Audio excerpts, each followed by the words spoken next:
Évangile de Jésus-Christ selon saint Matthieu.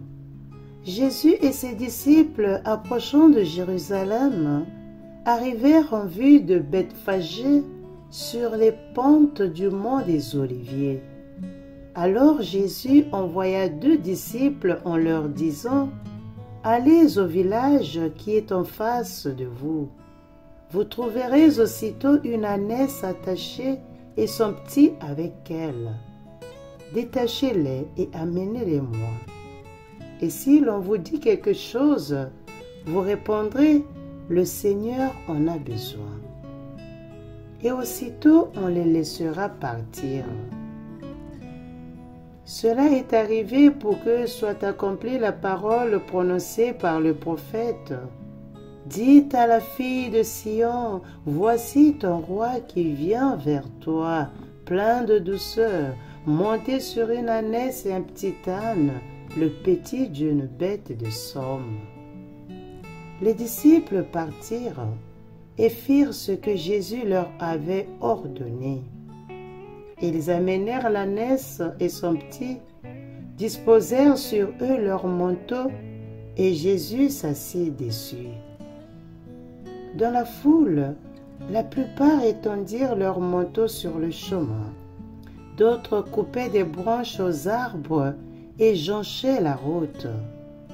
Les foules qui marchaient devant Jésus et celles qui suivaient criaient : « Hosanna au Fils de Dieu, béni soit celui qui vient au nom du Seigneur, Hosanna au plus haut des cieux. » Comme Jésus entrait à Jérusalem, toute la ville fut en proie à l'agitation et disait : « Qui est cet homme ?»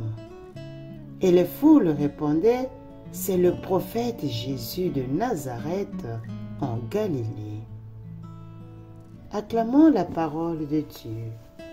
Louange à toi, Seigneur Jésus.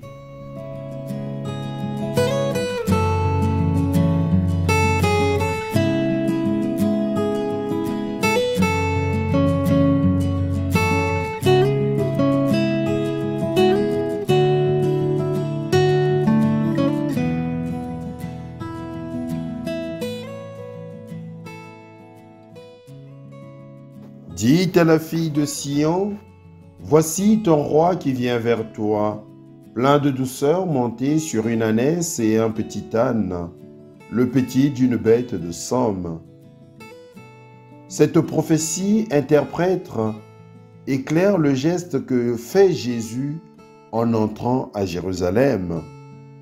Très chers frères et sœurs, très chers abonnés de notre chaîne 3 minutes d'évangile, en ce dimanche de Rameau, où nous venons donc de suivre la Passion, c'est Jésus lui-même qui veut rejouer cette prophétie en invitant les disciples à aller chercher ces animaux et à s'asseoir dessus, pour ensuite entrer et réveiller dans le peuple, dans la foule, dans tout Jérusalem, l'image annoncée par les prophètes. L'image de celui qui, en entrant à Jérusalem, dans Jérusalem, sur un animal servile, apporterait une nouvelle façon de penser, de vivre. Ce n'est pas celui qui entre sur des chevaux de guerre, mais celui qui entre avec une attitude d'humilité, de renouveau. Et en effet, cette image ébranle tout à Jérusalem. On dit que toute la ville a été saisie de troubles, peut-être parce que ce geste prophétique a réussi à ramener tous les habitants de Jérusalem à leur espérance les plus profondes, celle d'un monde plus juste, plus vrai, plus authentique, où règne l'accueil, le pardon, la miséricorde, laissant de côté toute l'hypocrisie de la guerre, de la vengeance, de l'arrogance, de l'injustice. Jésus entre ici à Jérusalem avec cette attitude, celle d'un humble prophète, d'un Messie pauvre, d'un Messie qui veut avant tout s'offrir lui-même sa propre vie et ne pas prendre celle des autres.